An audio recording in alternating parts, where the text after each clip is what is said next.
Cinema ప్రపంచంలో ఒక cinema భారీ విజయాన్ని అందుకుంటే ఆ వెంటనే ప్రేక్షకుల దృష్టి దాని సీక్వెల్స్ వైపు మళ్లడం సహజం.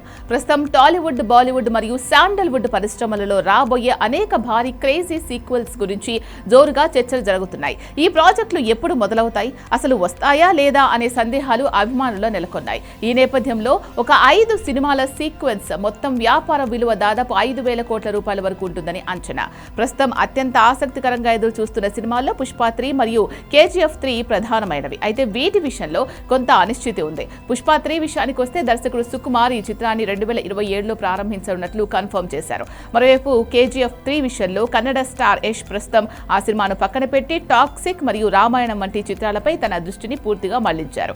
ఈ ప్రాజెక్టుల ప్రోగ్రెస్ ని బట్టి చూస్తే వీటిపై ఉన్న క్రేజ్ ఏ స్థాయిలో ఉందో అర్థమవుతోంది. దర్శకుడు ప్రశాంత్ నీల్ ప్రస్తుతం వరుస ప్రాజెక్టులతో బిజీగా ఉన్నారు.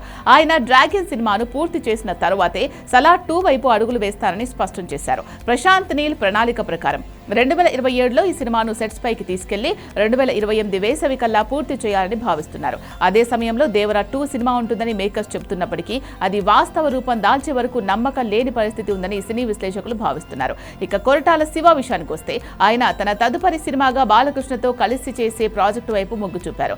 పవర్ స్టార్ పవన్ కళ్యాణ్ సినిమాల విషయాలకు వస్తే OG 2 సినిమా పూర్తిగా ఆయన డేట్స్ పై ఆధారపడి ఉంటుంది. హరిహర వీరమల్లు 2 సినిమా పరిస్థితి చూస్తుంటే అది అసలు ఉండే అవకాశమే తక్కువగా కనిపిస్తోంది. అయితే OG 2 కోసం దర్శకుడు సుజిత్ కథను సిద్ధం చేసుకుంటున్నారని తెలుస్తోంది. ఇక ప్రశాంత్ వర్మ ప్రస్తుతం జై హనుమాన్ సెట్స్ పై పనిని వేగవంతం చేశారు. మరోవైపు రానా విలన్ గా నడుస్తున్న మిరాయ్ 2 షూటింగ్ కూడా ఇటీవలే ప్రారంభమైంది. తేజ దర్శకత్వంలో జాంబిరెడ్డి 2 కూడా చర్చల్లో ఉంది. అలాగే సందీప్ రెడ్డి వంగ తన యానిమల్ సీక్వెల్ యానిమల్ పార్క్ ను స్పిరిట్ సినిమా తర్వాతే చేపడతామని వెల్లడించారు. మొత్తంగా చూస్తే ఈ సీక్వెల్స్ అన్ని బాక్సాఫీస్ వద్ద భారీ అంచనాలు కలిగి ఉన్నాయి. కొన్ని ప్రాజెక్టులు షూటింగ్ దశలో ఉండగా మరికొన్ని ఇంకా స్క్రిప్ట్ రూపంలోనే ఉన్నాయి. ఏదేమైనప్పటికీ ఈ భారీ బడ్జెట్ సినిమాలు ప్రేక్షకులకు వినోదాన్ని అందించడమే కాకుండా సినిమా పరిశ్రమలో ఆర్థికంగా పెద్ద మార్పులకు దారితీయొచ్చు. వీటిలో ఏ సినిమాలు ముందుగా ప్రేక్షకుల ముందుకు వస్తాయో వేచి చూడాలి.